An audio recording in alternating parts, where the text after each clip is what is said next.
दोस्तों, कई लोगों का मानना है कि अर्जुन कर्ण से शक्तिशाली योद्धा थे, लेकिन ऐसा नहीं है। महाभारत में कई महान योद्धा थे, जिसमें अश्वत्थामा, एकलव्य और वीर बर्बिक थे। अश्वत्थामा गुरु द्रोण के इकलौते पुत्र थे। एकलव्य भी एक महान धनुर्धर योद्धा थे। वहीं वीर बर्बिक, जिनके बारे में हम सब जानते हैं, जिन्होंने अपने शीश का दान भगवान श्री कृष्ण को दिया और जो आज के युग में खाटू श्याम जी के नाम से जाने जाते हैं। और इन तीनों योद्धाओं को महाभारत के युद्ध से सदैव दूर रखा गया। कहा जाता है केवल एक ही योद्धा थे जो अधर्म की ओर से युद्ध किए, किंतु धर्म संगत में आकर अपनी महाभारत के युद्ध में एक महान पहचान बनाई। वो थे महारथी कर्ण। दोस्तों, कर्ण अर्जुन से महान होने के पीछे कई कारण थे, जो आज इस वीडियो में जानेंगे। यदि आप चैनल पर नए हैं तो प्लीज चैनल को सब्सक्राइब कर लें।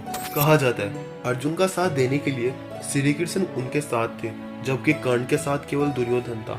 श्री कृष्ण हम सबको पता है त्रिलोकीनाथ, तीनों लोकों के नाथ कहे जाते हैं, जबकि दुर्योधन एक साधारण मनुष्य था।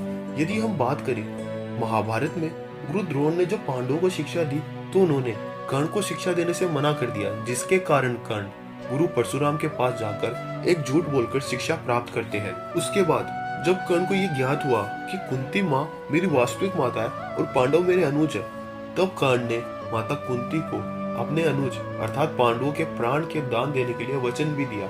दूसरी ओर श्री कृष्ण को इस बात का ज्ञात था कि कर्ण पांडवों के ज्येष्ठ भ्राता थे और कर्ण को उन्होंने ही इस बात से अवगत कराया। तब कर्ण ने श्री कृष्ण से पांडवों को ये बात बताने के लिए मना कर दिया। इससे तात्पर्य होता है कर्ण एक श्रेष्ठ मित्र थे और अपने वचनों का पालन करते थे। उसके बाद जब कर्ण से उनके कवच और कुंडल का दान लिया, कहा जाता है ये सब कर्ण को महाभारत में निर्बल करने के लिए किया गया, क्योंकि इससे तात्पर्य यही निकलता है कि कर्ण अर्जुन से बहुत ज्यादा श्रेष्ठ थे। यदि कवच कुंडल होते तो कर्ण को कोई भी योद्धा पराजित नहीं कर सकता। महारथी कर्ण के बाणों में इतनी शक्ति थी कि वो अर्जुन के दिव्य अस्त्र को अपने साधारण बाणों से काट देते। दूसरी ओर कहा जाता है अर्जुन के साथ जहाँ विश्व के नाथ अर्थात त्रिलोकी नाथ थे, वहीं कर्ण का सारथी एक साधारण मनुष्य था। अर्जुन के साथ स्वयं महाबली संकट मोचन हनुमान जी उनके रथ पर विराजमान थे। तो कहा जाता है कर्ण ने केवल अपने दम पे ही अर्जुन को महान चुनौती दी।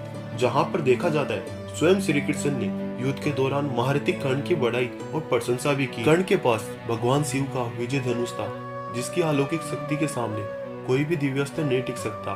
कहा जाता है विजय धनुष जिसके हाथ में होता है उसकी पराजय कभी नहीं होती। ये बात श्री कृष्ण जानते थे, इसीलिए जब कर्ण से विजय धनुष दूर हुआ तभी उन्हें निहत्ते हुए मारा गया। इसीलिए श्री कृष्ण कर्ण के अंतिम समय में कर्ण से कहते हैं, हे कर्ण, जिस योद्धा को मारने के लिए युद्ध के नियम भंग करने पड़े और जिसको निहत्ता ही मारा गया, ऐसा योद्धा युगों युगों में एक बार ही जन्म लेता है।